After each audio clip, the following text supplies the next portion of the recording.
Bonsoir à tous, bonsoir.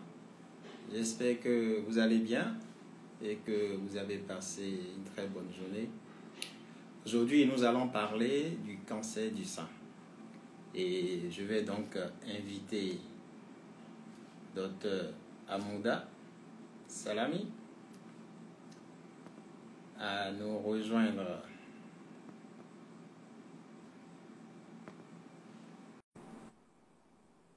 Alors,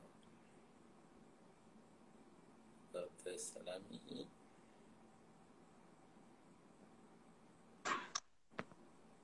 Elle est là.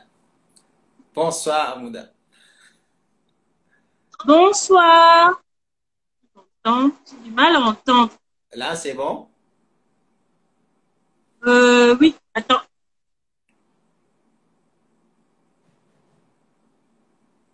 Là, c'est bon.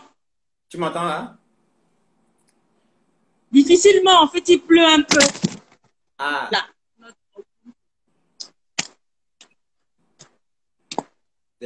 des soucis de connexion du côté de Libreville. Là, tu te fous de nous, hein? C'est pas gentil. J'ai dit ça, C'est je bon. dis rien. Sinon, ça va?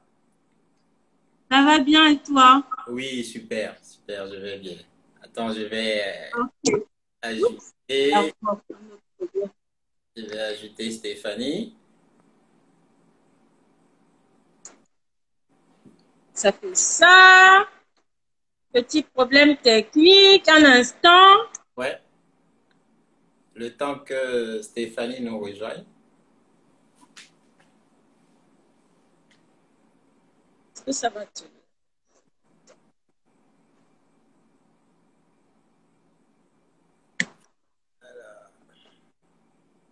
Stéphanie, t'es là? Je suis là, je suis là. J'essaie de gérer ça comme je peux.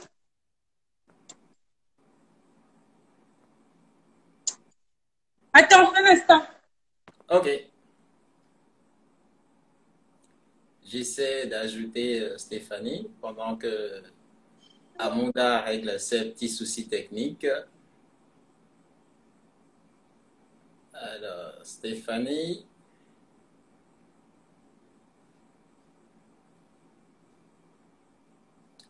Oui, bonsoir Stéphanie. Ben, alors, rejoins-nous. J'essaie de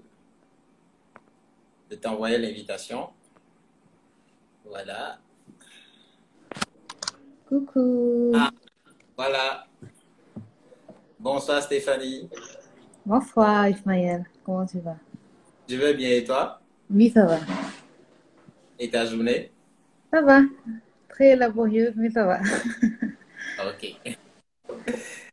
Alors, il y a Amouda qui était là. Ben, apparemment, elle a un petit souci. Ok. De Non. connexion sûrement. Ouais. Ouais. Alors, elle Sûrement. est partie. Je vais la ramener. J'espère. Soxna gaawal nga tëjal ma bunt bi. Soxna bëri nga bu. Doy na merci. Tëjal.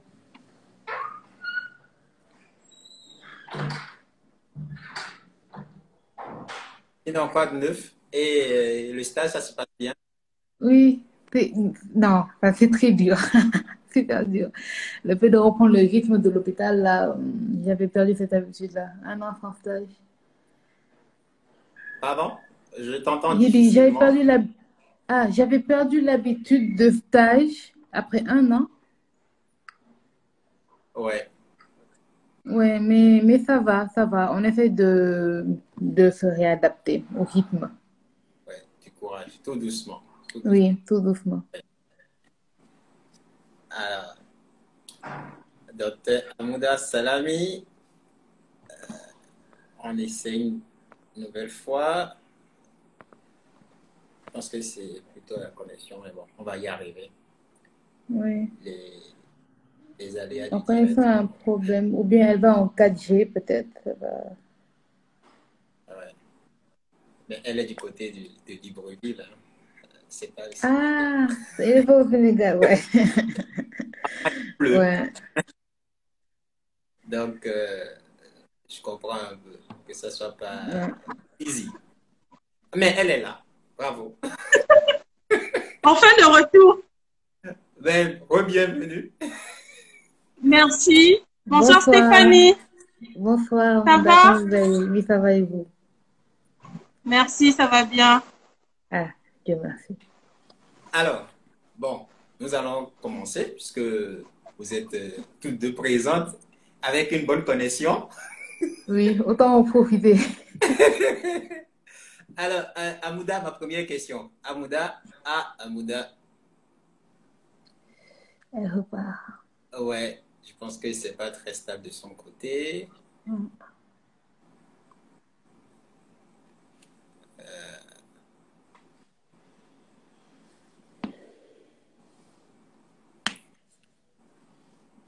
Alors, on va y arriver, on va y arriver. Oui. Allô, Amouda, c'est bon? Oui, c'est bon. Ou de bon? Allô? Allô? Oui, c'est bon? Tu nous entends? Tu nous Oui, reçois? c'est bon, là je t'entends. Ok, très bien. Ben, dis-nous déjà, c'est quoi le cancer du sein? Pardon? La définition, c'est quoi le cancer du sein? Ah, ok, d'accord. Bon, excusez-moi, hein, il y a un petit problème technique et puis il y a les intempéries. Donc, j'ai du mal à entendre. Vous aurez tendance à vous répéter un peu. Alors, le cancer du sein, qu'est-ce que c'est? Le cancer du sein peut se définir en fait comme une tumeur maligne développée aux dépens de la glande mammaire. Donc, en français plus court, on va dire que c'est un ensemble de cellules anormales qui se développent de façon incontrôlée dans le sein, tout simplement. Vous faites court. Alors, c'est quoi les symptômes du cancer du sein? Amouda? Ouh là là.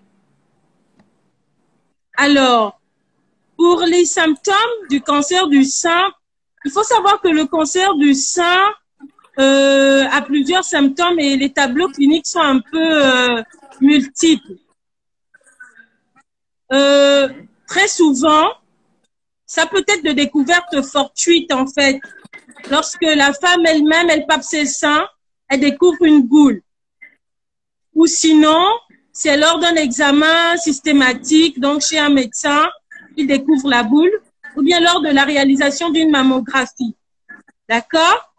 Mais le motif, c'est-à-dire le signe qui emmène le plus les femmes à consulter, c'est le nodule du sein. On va dire on griffe une boule dans le sein en fait. C'est ce qui emmène les femmes à consulter.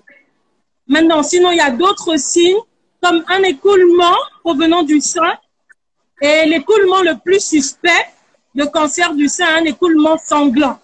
D'accord? L'autre signe qu'on peut avoir, c'est de retrouver un changement au niveau de son sein. Donc, ça peut être un changement au niveau du volume du sein ou plutôt un changement au niveau de la peau du sein. Donc, cette peau peut devenir rouge, chaud ou avoir même un aspect, comme on dit, de peau d'orange. Mais également, on peut retrouver une rétraction du mamelon, ce qu'on appelle dans les quartiers les tétons. Donc, on peut avoir un téton retourné vers l'intérieur. C'est également un signe de cancer du sein. L'autre chose qui est important de souligner, le cancer du sein a tellement de symptômes que des fois, ce qui emmène les patientes à consulter, c'est plutôt les complications, les métastases, je vais dire. Parce que des fois, en consultation, la dame peut venir pour impotence fonctionnelle. Donc, c'est déjà en fait une localisation secondaire du cancer du sein au niveau plutôt du rachis et qui est responsable en fait d'une impotence fonctionnelle. Et là, on recherche le cancer, si vous voulez, le cancer primitif, le cancer qui aura entraîné ça. Et on découvre dans les investigations un cancer du sein. En grosso modo, on va dire ça comme ça. Je rappelle aux abonnés, ceux qui ne sont pas des médecins, que les métastases, en fait, c'est l'extension d'une tumeur vers d'autres organes. Exactement. Merci Amouda. Alors, on comprend que le cancer du sein a des manifestations, disons, polymorphes. Et Stéphanie, quel était le signe qui t'avait le plus alerté? Moi, le signe qui m'a plus alerté, c'est la peau d'orange. Alors, tu peux nous décrire un peu la peau d'orange pour ceux qui ne savent pas exactement ce que ça veut dire? Pour ceux qui ne savent pas ce que ça veut dire, on a le sein qui est inflammé et au niveau des pores, les pores qu'on a sur la peau du sein, ils sont beaucoup plus prononcés et rentrés vers l'intérieur. Avec cette inflammation, c'est carrément comme une peau d'orange. Si vous prenez une orange et que vous posez une orange à côté du sein, c'est exactement la même chose. Donc moi, c'est ce que j'avais et c'était pas réparti sur tout le sein. C'était juste une petite partie du sein. Et après, ça s'est développé. L'inflammation a continué. L'inflammation s'est aggravée et la peau d'orange a persisté jusqu'à avoir cette rétraction mamelonnaire. Et c'est pour ça que j'ai vraiment insisté auprès de mes médecins qui, au début, ne prenaient pas ça comme un cancer. Alors, quelles étaient les étapes jusqu'à l'annonce du diagnostic? Donc, tu as été alerté par ceci qui persistait et tu as dû voir ton médecin. Alors, quelles étaient les étapes jusqu'à l'annonce du diagnostic? Alors, il faut savoir que j'ai remarqué ça il y a un an avant même qu'on commence toutes les étapes avant le diagnostic. Et j'ai traîné ça pendant au moins un an. Et après, quand j'ai vu vraiment un scénologue, et on a commencé toutes les étapes pour le diagnostic, j'ai fait une mammographie, une échographie, et j'ai fait une cytoponction. Après la cytoponction, on a fait la biopsie. La biopsie parce qu'il faut savoir qu'au début, il n'y avait pas de boule. Mais après un an quand même, le cancer a eu le temps de grandir. Et on a découvert une boule qui faisait au moins 5 cm à 6 cm. Donc, on a fait la cytoponction, puis la biopsie de cette boule qui se trouvait dans le sein. Et après analyse, c'est là que les résultats sont sortis. Donc, c'est le parcours que j'ai eu avant le diagnostic. OK. Alors, pour ceux qui nous suivent, la biopsie, c'est un prélèvement. On prend un prélèvement du tissu qu'on envoie au laboratoire pour étudier le type de cellules. Alors, Amouda, Oui, tu es avec nous? Le cancer oui, je du suis sein, avec vous. le cancer du sein est-il héréditaire? Alors, cancer du sein héréditaire. Oui, il existe des cancers de sein héréditaires parce que c'est pas tous les cancers de sein qui sont héréditaires. Donc, mais la proportion de cancers de sein héréditaires n'est pas très importante. Elle représente environ 10% de l'ensemble des cancers. D'accord? Et donc, c'est le genre de famille où vous aurez la patiente qui vous dira ma maman a eu le cancer du sein, ma tante aussi, ou peut-être même la grand-mère aussi. Et puis, voilà. Mais ce n'est pas tous les cancers, c'est juste 10% des cancers qui sont héréditaires. Mais ça existe. D'accord. Ce qui me pousse à te demander quelles sont les causes ou plutôt les facteurs de risque impliqués dans la survenue du cancer du sein. Alors, jusqu'à aujourd'hui, on ne connaît pas la cause exacte du cancer du sein, malheureusement. Par contre, effectivement, il y a des facteurs de risque qui sont incriminés et il n'y en a pas, c'est-à-dire qu'il n'y a pas qu'un seul qu'on retrouve chez une patiente. En général, les facteurs sont intriqués, en fait, je vais dire. Et on les classe en 3 ordres de types de facteurs. Donc, vous avez les facteurs familiaux, comme ceux dont on vient de parler, donc facteurs héréditaires. En général, dans ces facteurs héréditaires, vous avez 2 gènes qui ont été retrouvés. Il y a 2 gènes qui ont été retrouvés et ce sont ces gènes-là qui sont incriminés.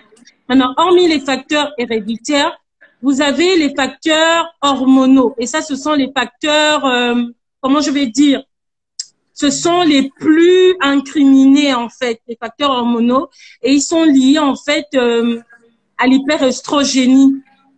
Hyperestrogénie, si vous voulez, l'excès en fait d'hormone œstrogène, qui est une hormone féminine sécrétée en fait par les ovaires. D'accord? Donc, c'est cette hyperestrogénie qui est incriminée dans la survenue en griffe des cancers du sein. Alors, comment reconnaître qu'une patiente aurait une hyperestrogénie? Alors, ce sont les patientes qui ont eu une puberté précoce. Donc, avant 12 ans, elles ont été pubères. Ce sont les patientes qui ont eu une ménopause tardive, donc après 50 ans, 55 ans. Ce sont des patientes qui n'ont pas allaité leur bébé. Alors, je profite pour dire aux femmes, allaitez vos enfants parce que ça vous protège contre le cancer du sein. Ce sont également les femmes qui ont pris des traitements hormonaux substitutifs de la ménopause. D'accord? Mais aussi les patientes, les primi-âgées, les femmes qui ont leur premier enfant à 35 ans. Ça aussi, c'est des facteurs incriminés qui sont responsables de l'hyperestrogénie. Sans oublier l'obésité. L'obésité, effectivement, est responsable d'hyperestrogénie et donc ça rentre dans les facteurs hormonaux pour le développement du cancer du sein. Le troisième type de facteur, ce sont les facteurs nutritionnels. Hein. Donc, c'est l'alimentation. C'est une alimentation riche en calories, riche en matières grasses, mais plutôt matières grasses d'origine animale et aussi les protéines d'origine animale. Sans oublier l'alcool et le tabac.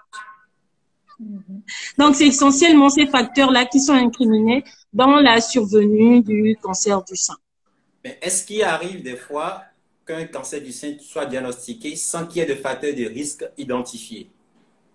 Bien sûr, bien sûr. Ça rentre dans ce qu'on appelle cancer de survenue sporadique, en fait, chez qui on retrouve pas de facteurs de risque. Et cela prouve justement que on doit continuer à faire les études sur le cancer du sein parce que tout n'est pas complètement élucidé. Il y a des facteurs qu'on continue d'étudier et chez qui, comment je vais dire, on n'a pas encore tranché. Voilà. Donc, le cancer du Après, dans nos conditions, excuse-moi de t'interrompre, oui, oui. Après, dans nos conditions, je veux dire en Afrique, on ne peut pas aussi dire qu'on a étudié tous les facteurs. Parce que si je reviens sur les facteurs héréditaires, on ne fait pas facilement des cariotypes ici pour voir que oui, il y a une mutation, bien qu'il y a la présence du gène BRCA1 qui est responsable du cancer du sein. Parce que avoir aussi le gène responsable incriminé dans les cancers du sein ne veut pas forcément dire que tu vas développer ou que tes parents ont développé pour attirer l'attention. Donc, pour le minimum d'examens qu'on fait, on ne peut pas directement se lancer en disant on a éliminé tous les facteurs, on ne retrouve pas exactement. Je ne sais pas si je me fais comprendre. Oui, oui, tout à fait. Ce qui me permet de te demander, tu as parlé d'oestrogènes et tout, d'hormones, mais il y a beaucoup qui pensent que le cancer du sein ne concerne que la femme. Est-ce que cette question est justifiée, d'autant plus que on peut toujours avoir des cancers du sein chez les hommes? Essaie de nous Bien sûr. Oui. Bien sûr, il existe des cancers du sein chez les hommes. C'est vrai que c'est rare, ça court pas les rues, mais ça existe. D'accord? Je pense que, mais c'est pas important, c'est un cas, je pense que c'est à peine 5%, non, ça n'atteint même pas 5%, peut-être 1%. Ils sont pas nombreux. Mais ça existe, effectivement. Ouais. Alors, Stéphanie, quel était ton ressenti ou tes émotions à partir du moment du diagnostic jusqu'au début du traitement? Alors, moi, mon ressenti au tout début était tout normal parce que moi, mon objectif était de rassurer, dès l'annonce du diagnostic et tout, de rassurer mes parents, ma famille, mes amis. Donc, c'est moi qui les rassurais. Donc, à ce moment, je n'avais pas vraiment une écoute sur mes émotions et mon ressenti jusqu'au début du traitement. Et que c'est pendant le traitement, lors de mes chimiothérapies et même après même, tout le long de mon traitement et même jusqu'à présent, que j'apprends à écouter ces émotions et à vraiment avoir des ressentis par rapport à tout ça. Alors, oui, Amouda, tu veux compléter quelque chose? En fait, je voulais juste savoir, je pense qu'il y a quand même eu une prise en charge psychologique pour prendre en charge ces émotions-là, en fait. Justement, j'allais poser la question. Est-ce qu'elle a bénéficié d'une psychothérapie de soutien, d'un accompagnement effectivement psychologique? Euh, Mon médecin me l'a proposé très brièvement, mais sans insister. Je me suis dit que je n'en avais pas besoin. On se joue les femmes fortes et tout. Mais, mais ce qui m'a beaucoup aidé, c'était vu que j'écris beaucoup. À ce moment, j'ai commencé à écrire et à écrire tout ce que je ressentais. C'était une thérapie pour moi qui m'a beaucoup aidé. Et je faisais en même temps ce qui me plaisait. Quand j'avais besoin de prendre l'air et tout, je sortais un peu prendre l'air. Mais si je dois donner un conseil par rapport à ça, c'est d'accepter vraiment cet accompagnement psychologique dès le début, parce que j'ai commencé à avoir cet accompagnement à la fin de la radiothérapie. Il n'y a pas longtemps, j'ai eu ma première séance, mais si c'était à refaire, je l'aurais fait depuis le début. Parce que après, tu penses que tu as tout géré comme il le faut et que maintenant tu es passé outre et que maintenant ça va, alors qu'au fond, non. C'est là que tu vois que, en fait, tu recommences tout à zéro, en fait, côté émotion. Malgré la thérapie que tu t'es toi-même posée, il reste toujours quelque chose. Rien n'est jamais terminé, en fait. Parce que comme j'aime le dire, le cancer change des vies. Et après ce moment, tout change, en fait, dans ta vie. Tout change. Il faut être préparé. Ouais, c'est ça. Ouais. Donc, pour ceux qui traversent cette épreuve, il faut avoir un suivi. Il faut pas être têtu, non, je peux gérer. C'est vrai qu'il y a la famille, il y a les amis, mais il y a toujours des ressentis, toujours des émotions qu'on refoule. Qu'on refoule, on pense que c'est OK, qu'on va gérer. On s'en remet à Dieu, mais voilà, on reste des humains après tout. Tout à fait. Merci. Et ça, c'est... Oui, Oui, vas-y. Non, juste partager une expérience, juste pour dire que c'est propre à la femme africaine, je pense. C'est pas encore ouais, ancré dans nos cultures de voir un psychologue. Pour nous, non, ça marche pas. En fait, pour nous, tout est organique. On prend des médicaments et puis ça passe. Mais aller parler avec quelqu'un, s'exprimer, c'est pas encore dans nos cultures, en fait. C'est ouais, rarement les patientes acceptent cet accompagnement-là, malheureusement, rarement. oui. Et les médecins n'insistent pas vraiment. Les C'est médecins vrai. n'insistent pas vraiment par rapport à ça. Ils disent que Parfois, Ça, non, tu c'est as la vrai. famille, tu es bien entouré, ça suffit et tout. Donc, alors que non. On peut pas parfois, toujours il tout Ouais. dire à la famille. faut au psychologue, hein.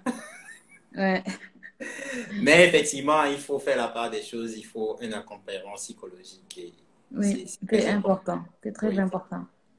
Et Amouda, quelles sont les principales étapes de la prise en charge thérapeutique? Bon, la prise en charge du cancer du sein est multidisciplinaire. J'entends par multidisciplinaire que c'est pas uniquement les gynécologues qui prennent en charge un cancer du sein. Donc, c'est un groupe de spécialistes. Donc, il y a le gynécologue, les radiologues, les radiothérapeutes, et puis les chimiothérapeutes, l'oncologue même, et puis les psychologues. D'accord, c'est un ensemble de spécialistes qui prennent en charge. Donc, la malade appartient à un ensemble de spécialistes. Donc, alors pour la prise en charge, ou plutôt, je vais dire les moyens, on a donc les moyens chirurgicaux. Donc, la chirurgie, comme on dit, il y a un traitement conservateur, donc pour conserver le sein. Donc là, c'est essentiellement ce qu'on appelle la tumorectomie, donc juste enlever la tumeur.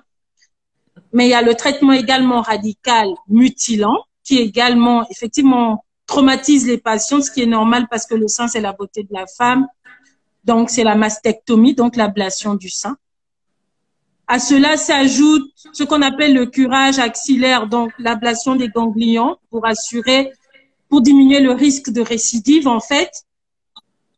Outre donc le palier chirurgical, il y a la chimiothérapie, comme parlait Stéphanie, qu'elle a bénéficié d'une chimiothérapie. Donc, il y a la chimiothérapie accompagnée de la radiothérapie.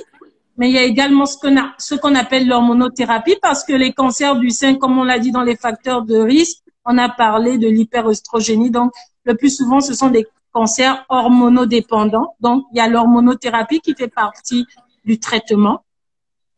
L'autre palier, c'est ce qu'on appelle l'immunothérapie. Et puis après, ce qui est très important, mais qu'on cite en dernier, comme a dit Stéphanie, c'est la psychothérapie de soutien. C'est hyper important parce que le traitement du cancer, c'est un traitement long et c'est pas facile en fait. Et j'ai envie de dire que après ça, ça change nos vies parce qu'après c'est un traitement à vie. On fréquente les hôpitaux à vie en fait parce qu'il y a encore le volet de la surveillance et tout. Donc, en gros, grosso modo, je vais dire que c'est ça. Donc, on retient chirurgie, chimiothérapie, radiothérapie et psychothérapie de soutien, hormonothérapie, mais tout ça dans un cadre pluridisciplinaire. Alors, exactement. Par contre, excuse-moi, il y a quelque chose que j'ai oublié de dire. On bénéficie pas de tous les traitements en même temps.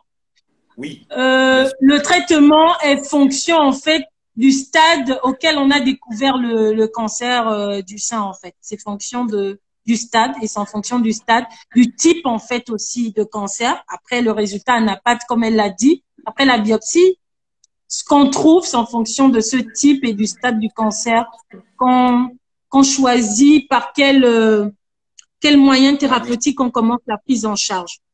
Oui, effectivement, d'où l'intérêt de la réunion de concertation pluridisciplinaire. Exactement.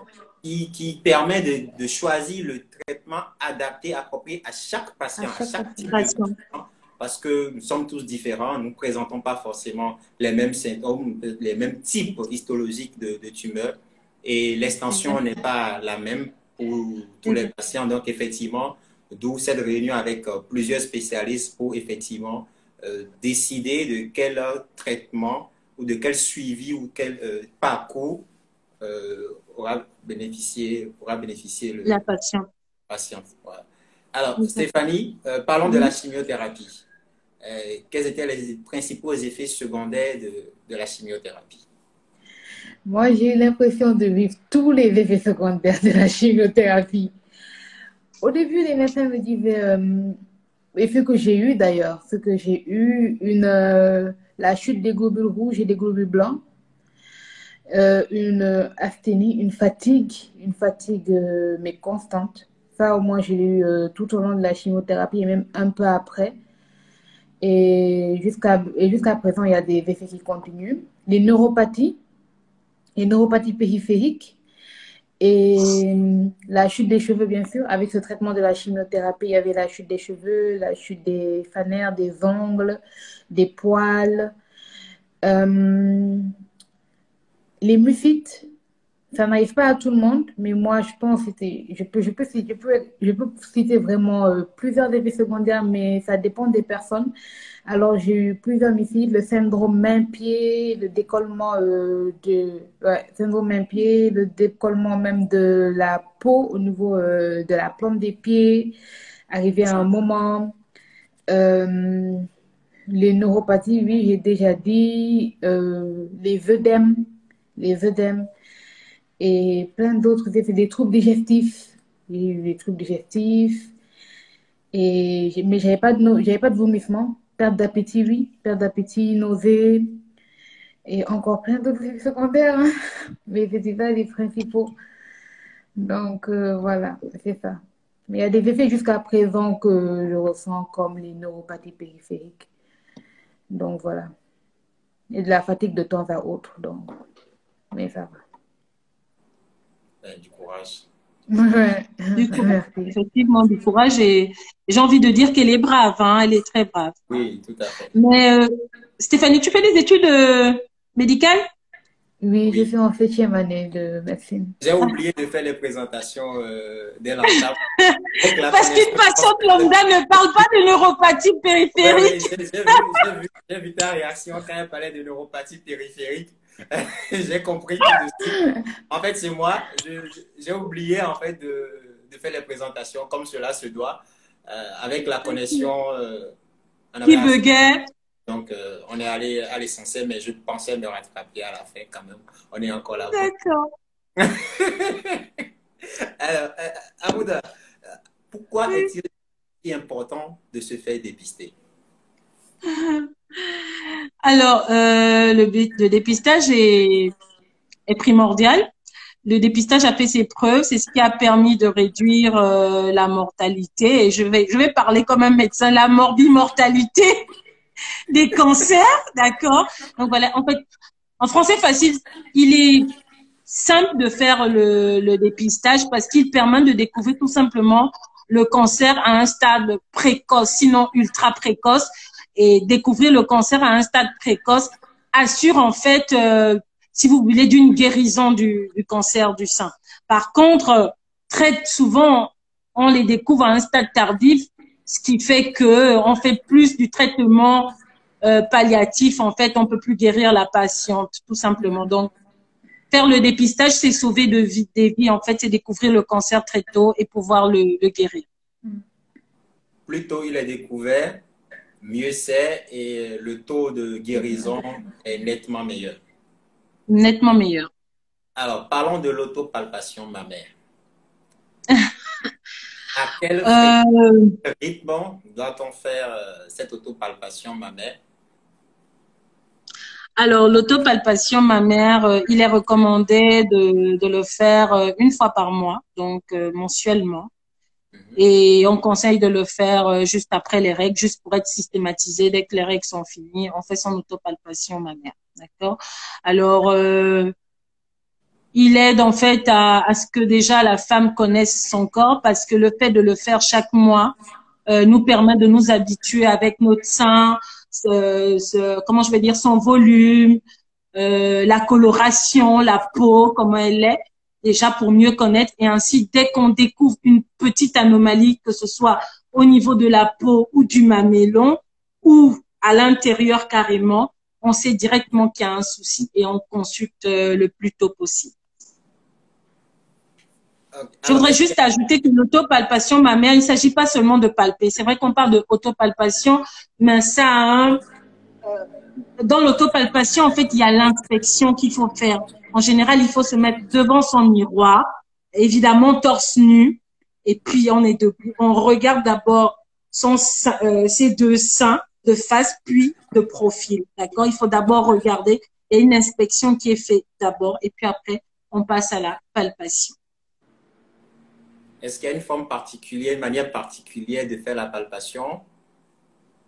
Oui. Le sein, habituellement, on le divise en 4 cadrans, d'accord? Et il faut palper le sein cadran par cadran. En général, il y a l'une des mains. En fait, quand c'est l'autopalpation, le sein droit sera palpé par la main gauche. Et à ce moment, il faut utiliser l'index et le médius. Il faut utiliser la pulpe, d'accord? Qu'il faut poser à plat et palper le sein cadran par cadran. D'accord? Après avoir palpé le sein cadran par cadran, il ne faut pas oublier de faire une petite pression au niveau du mamelon pour voir si les seins sécrètent ou pas. D'accord? Et aussi, il faut palper normalement les aisselles aussi. Si possible, on passe au niveau susclaviculaire également. D'accord? Ça, c'est pour rechercher des ganglions. Donc, il faut faire cette manœuvre tous les mois, idéalement. Tous les mois. Alors, donc, dépistage, on retient, autopalpation, mammaire. Oui. Et dépistage, on retient autopalpation mammaire mensuelle. Oui. Et puis, un examen chez un médecin généraliste, sinon un spécialiste, un gynécologue, soit une fois, c'est-à-dire une fois par an, sinon 2 fois chez les patients qui ont des facteurs de risque, en fait. Donc, on va dire tous les 6 mois chez les patients ayant des facteurs de risque. Voilà. Et puis, il y a une mammographie qui est conseillée chez des patientes à partir de 35 ans. Ailleurs, on parle plutôt de 50 ans. Oui. Donc, voilà. À partir de 35 ans, mammographie, à quel rythme? Tous les ans? Non, mammographie tous les 2 ans. Mammographie tous les 2 ans à partir de 35 ans. Voilà, exactement. OK. Stéphanie, tu as quelque chose à compléter? Non, elle a tout dit par rapport au dépistage, c'est exactement ça. Alors, on va prendre quelques questions. S'il y a des questions, on les prend.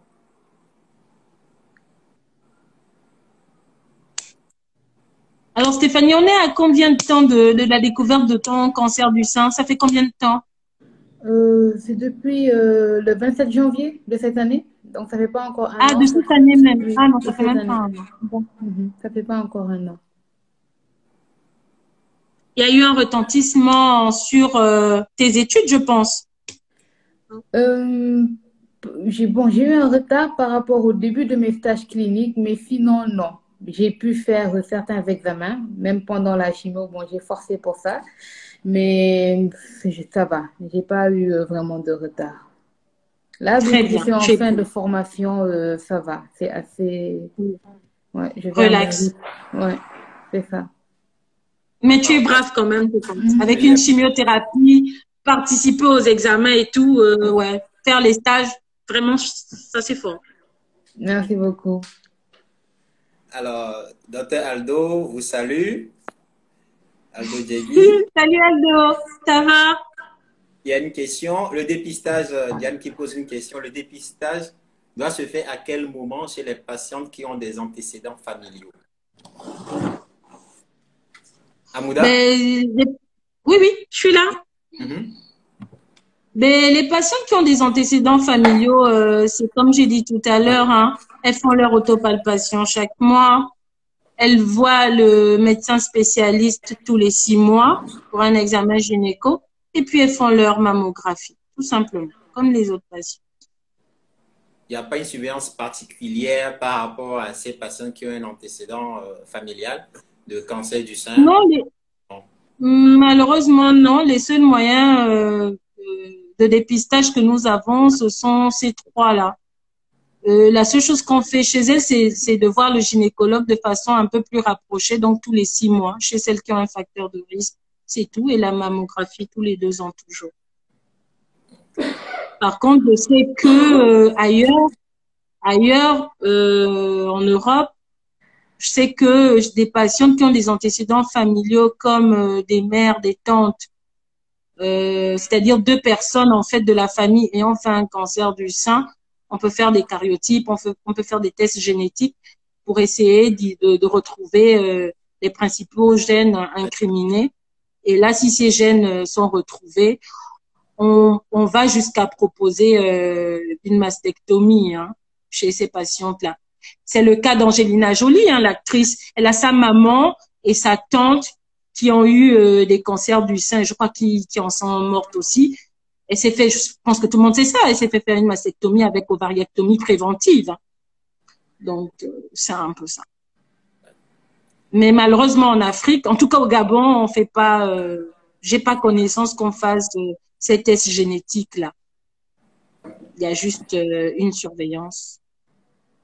Alors, tout à l'heure, on parlait d'obésité comme facteur de risque et influence de l'alimentation dans la survenue du cancer du sein. Tu peux nous dire quelques mots. Est-ce qu'il faut arrêter de manger? Il faut forcément changer de régime, c'est-à-dire, c'est ça en fait. Est-ce qu'il faut avoir un régime drastique pauvre en graisse? Euh, voilà, donne-moi un peu ton avis et quelques conseils par rapport à ces choses. Je ne vais pas aller jusqu'à dire qu'il faut avoir un régime drastique. Peut-être compléter la question de Diane tout à l'heure en disant, ben, si on a aussi des facteurs de risque, peut-être qu'il faut jouer sur son alimentation. Déjà, ne pas consommer trop d'alcool, ne pas prendre du tabac, et puis faire beaucoup de sport, éviter d'être en surpoids, voilà, éviter d'être en surpoids, et puis avoir une alimentation équilibrée, je dirais, tout simplement. Maintenant, pour des personnes qui n'ont aucun facteur de risque, ben, il n'y a pas lieu d'avoir quand même un régime drastique, je pense pas. Faut juste manger équilibré.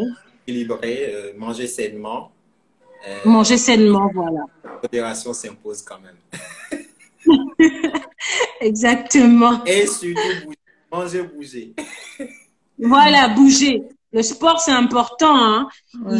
Il a été prouvé que les gens qui pratiquent du sport de façon régulière, pas le sport sporadique, de façon régulière, ça diminue le risque de cancer du sein. Donc, c'est important, il faut le faire. D'accord, très bien. Stéphanie, tu es là?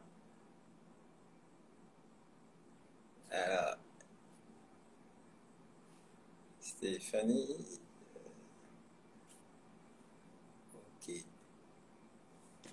Alors, des conseils, Amouda? Des conseils, ce que je vais dire. Et je rappelle. Oui, en fait, Vas-y, vas-y. mon conseil essentiellement, c'est par rapport au dépistage. Je pense que la seule arme efficace que nous avons pour diminuer le taux de mortalité lié au cancer du sein, il faut le rappeler que le cancer du sein est le premier cancer des femmes, en fait. D'accord? Même au Gabon, c'est le premier cancer des femmes. Donc, pour diminuer le taux de mortalité, il faut passer par le dépistage. Les pays occidentaux l'ont expérimenté et c'est ce qui a permis de réduire ce taux-là. Donc, j'incite les femmes à réellement pratiquer l'autopalpation mensuellement, aller une fois par mois chez le gynécologue pour se faire examiner des seins et puis à partir de 35 ans faire leur mammographie. Ne pas négliger cela, c'est très important. C'est très important. Ça va nous aider à lutter vraiment contre le cancer du sein. Ok. Alors, est-ce qu'il y a un âge auquel on est plus exposé à la survenue du cancer? Le cancer du sein, c'est essentiellement la tranche d'âge de 35 à 50 ans par là, mais bon, on a trouvé d'autres personnes moins âgées quand même qui ont développé le cancer du sein. Ok. Donc, le cancer du sein peut survenir à tout âge. Donc, faites votre autopalpation et Ouais. n'hésitez Bon, pas à problème contacter un médecin en cas d'anomalie au niveau ou au Voilà, changement que vous remarquerez au niveau de vos seins. au niveau de vos seins. Octobre Rose vient de passer. Il n'y a pas qu'Octobre Rose. En fait, c'est vrai qu'on appelle ça Octobre Rose. C'est le mois où on a le plus d'engouement dans la population. C'est bien et c'est un peu dommage. Je pense que c'est à tout moment qu'il faut qu'on peut aller à l'hôpital pour se faire dépister en fait. Il n'y a pas qu'octobre. Tout à fait. Ouais. Maintenant, on va faire les présentations. Stéphanie, Présentation à vas-y. retardement. Oui, mais quand même, mieux vaut tard que jamais. Ok, ça marche, c'est vrai en plus. Stéphanie, oui, vas-y. Alors, moi, c'est Stéphanie et je suis en 7e année de médecine. Ouais, c'est ça. En ce moment, je fais Quelle mes stages. université? Saint-Christopher. Saint-Christophe. Oui. Et en Parce que ce j'ai fait moment... Dakar hein, pour la petite histoire. Ah oui? Ok. Oui, Saint-Christopher. mais Et là, c'était plutôt Lucas. Lucas, ok. Là, je suis en train de faire mes stages cliniques que je viens de D'accord. commencer. Ok. Ben, beaucoup de courage et bonne chance. Merci beaucoup. Amouda? C'est mon tour? C'est Oui, mon c'est ton tour? tour. Oui, oui, c'est ton tour. Docteur Salami, gynécologue obstétricienne. J'avais envie de rappeler juste mon petit parcours. J'ai eu le plaisir de découvrir le Sénégal grâce à l'université Cheikh Anta Diop de Dakar. Je profite de l'occasion pour saluer mes maîtres pour la formation qu'ils m'ont donnée, qui est une très belle formation. Je regrette pas d'être passée par là-bas. C'est une université d'élite. Et donc, à Cheikh Anta Diop, j'ai eu mon diplôme de médecin généraliste. Et puis, je suis rentrée au Gabon. Et puis, au Gabon, j'ai fait ma spécialisation en gynécologie obstétrique également. Je salue également mes maîtres de l'Université des sciences de la santé du Gabon pour la formation qu'ils m'ont donnée et toutes les opportunités. Ben, je crois que j'ai fait le tour. Actuellement, je suis médecin gynécologue obstétricien affecté dans un hôpital qu'on appelle l'hôpital de la coopération sino-gabonaise de Libreville. Voilà. Très bien. Bon, j'ai pas besoin de me présenter. Ah ben bien sûr. Non mais présente-toi quand même hein, parce qu'on sait jamais. Hein. Ben, Ismaël Hassani, médecin hépatogastroentérologue. Très bien. Actuellement, à Kaolack, Dakar, plutôt. Oui, Wow. Je crois Kaolack. que je viens de te retrouver à Kaolack, hein. Ben, prépare-toi, je t'attends. C'est ça. Il n'y a pas de question. Si, il y a une question. Apparemment, tout a été tellement clair qu'il n'y a pas de Il question. y a une question là. Il y a une question là, Diane, qui demande, on dit souvent que les déodorants antitranspirants sont responsables des cancers de sein. Cette idée est fausse ou vraie? Amouda? Bon, déodorant, cancer du sein. Je pense juste que c'est parce qu'il y a des, comment on appelle-t-on ça? Des radicaux libres. Je crois que c'est comme ça qu'on appelle ça, ce qu'il y a dans les déodorants. Et que à la longue, ça entraîne des mutations au niveau des cellules. Et on sait que ces mutations sont responsables de l'apparition de cancer du sein. Mais comme je disais, il n'y a pas un facteur unique incriminé. C'est en général plusieurs facteurs associés. Intriqué. Parfois, Voilà. Voilà. Donc, c'est pas parce qu'uniquement on aura utilisé des déodorants, et puis on va se dire, OK, c'est à cause de ces déodorants-là. C'est en général plusieurs facteurs intriqués. D'où l'importance du dépistage qui permet de faire des diagnostics de façon plus précoce. Bon, très bien. On a plus de questions. Alors, ce qu'on retient, faites attention à votre corps, connaissez, enfin, essayez de maîtriser, de connaître votre corps. L'autopalpation, c'est très important. Et dès que vous découvrez une anomalie, n'hésitez pas à consulter un médecin. Et comme mesure à vous recommander, c'est éviter la sédentarité, donc pratiquer une activité physique régulière, manger sainement, sans vous imposer un régime drastique. C'est bien ça. Bon. Alors, merci Amouda. C'est un plaisir de te revoir depuis. Plaisir partagé. Depuis 2017, on ne s'est pas revus. Ouais, c'est vrai. Et on s'est raté à Cotonou, ces vacances, mais bon. Effectivement. C'est parti remise. Libreville, Dakar ou Cotonou, on se reverra. Cotonou. Bien sûr. Amouda, j'avais une question pour vous. Par rapport au cas que vous avez d'habitude au Gabon dans les cancers du sein, est-ce que vos patientes arrivent à bout de leur hormonothérapie, les 5 ans? On a beaucoup de perdus de vue. On a beaucoup de perdus de vue. Les patientes ont du mal à aller jusqu'au bout des différents protocoles thérapeutiques mis en place, en fait. On s'est même interrogé un peu pourquoi, mais je crois que les effets secondaires, effectivement. De l'hormonothérapie, on n'en parle pas assez, ils sont quand même atroces. C'est vrai. Mais tout ça revient toujours à chaque fois qu'il y a un effet secondaire, ne pas hésiter à en parler à son médecin traitant parce que à chaque effet secondaire, il y a toujours une thérapeutique à mettre en place. On évalue toujours le bénéfice-risque, soit on l'arrête parce que c'est plus délétère pour la patiente qu'autre chose, soit on trouve un palliatif. Donc, nos patients ne communiquent pas toujours et très souvent, elles disparaissent. C'est-à-dire qu'elles reviennent plus et les contacts qu'on a, on peut appeler et puis plus personne ne décroche. Et en général, elles vont dans les zones reculées. Et puis peut-être après, on a de mauvaises nouvelles au bout de 6 mois. Malheureusement. Même la chimiothérapie, je vois que tu as lutté avec tous les effets secondaires dont tu parles.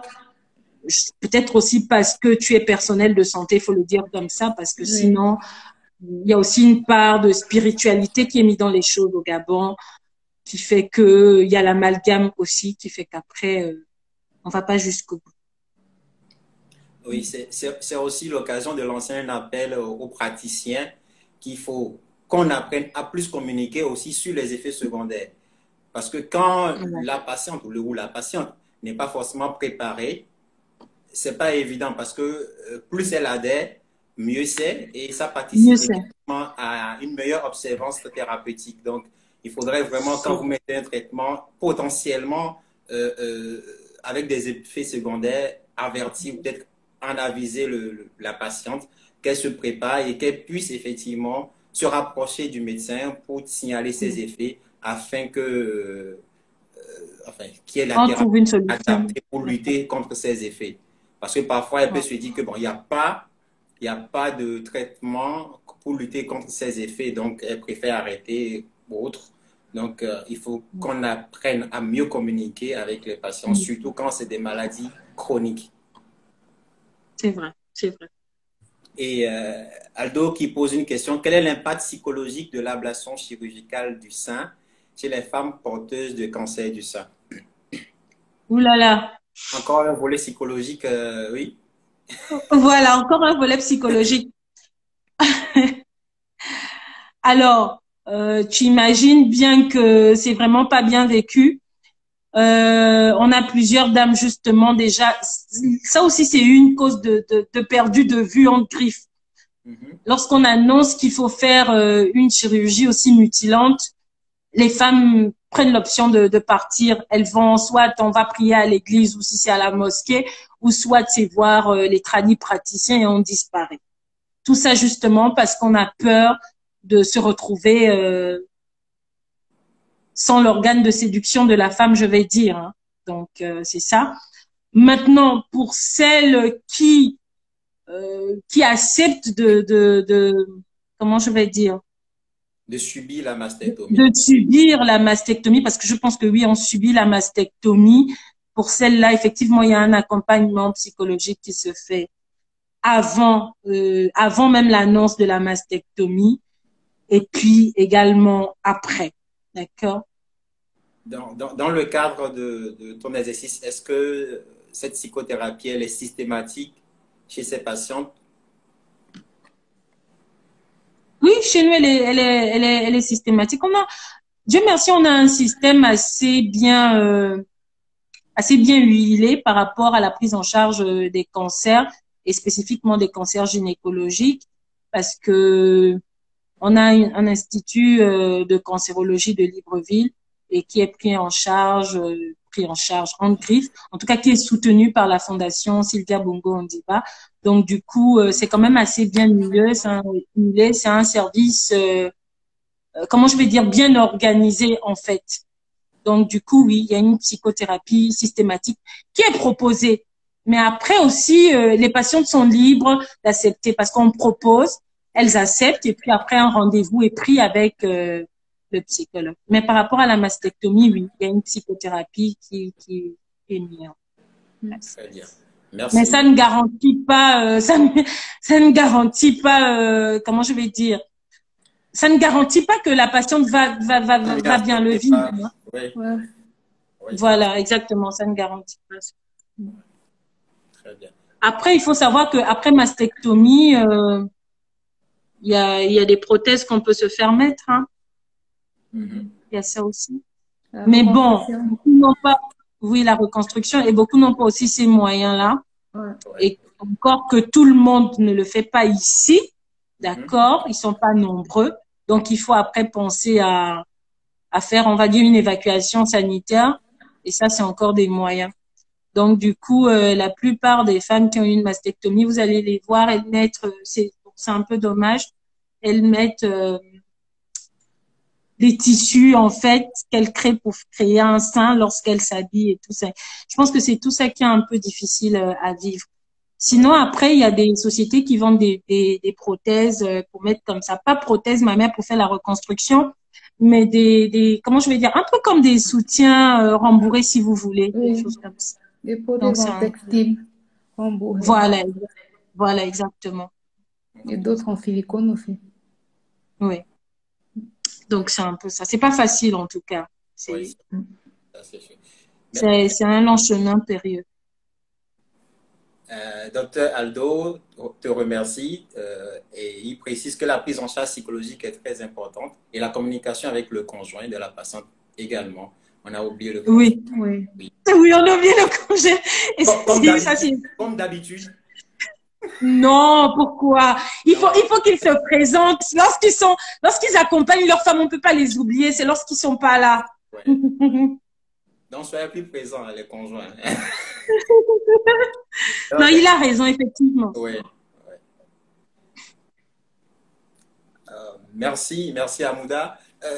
Si tu permets, Stéphanie, je vais te laisser conclure. Je vais te laisser conclure. Je te remercie. Et je te remercie pour ta spontanéité. Et j'admire ta bravoure, je te le redis. Je te l'ai déjà dit, je te le redis encore. Et tu n'es pas seul.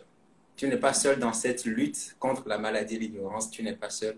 Nous sommes avec toi. Ne l'oublie pas. Merci à vous en tout cas. Merci à Docteur Amanda. C'est bien ça? Ah, j'ai bien prononcé. Amouda, c'est pas grave. Amouda. À Docteur Oui. Amouda et Docteur Ismaël pour l'invitation. Ce fut un plaisir et c'est un plaisir. Même s'il y a d'autres lives après, je serai disponible. C'est un plaisir pour moi de partager mon expérience et d'aider les autres à travers ce que je vis, ce que j'ai vécu et ce que je continue à vivre. Parce que comme je dis, le cancer change des vies et c'est un combat de toute une vie. Donc voilà. Merci à vous. Merci, bonne soirée à tous. Ben, merci, ce bonne fut un soirée. plaisir et beaucoup de courage. Tu es un exemple et je pense que pour des femmes qui sont dans l'ombre, qui ont encore peur de se faire suivre ou de se faire diagnostiquer, je pense que rien que par cette vidéo, en te voyant, tu es une preuve vivante que on peut s'en sortir et qu'il faut lutter. Donc, ça, c'est de l'espoir que tu donnes à nos patientes aujourd'hui. Et merci pour cela. C'est pas facile, mais on peut y arriver. Oui, on peut y arriver. Cœur sur toi, Stéphanie. Force à toi, Stéphanie, de la part de Diane. Force à toi, Stéphanie, de la part de Mambaré. Alors, on est tous avec toi et bon courage. Merci beaucoup. Allez, au revoir et bonne soirée. Au revoir.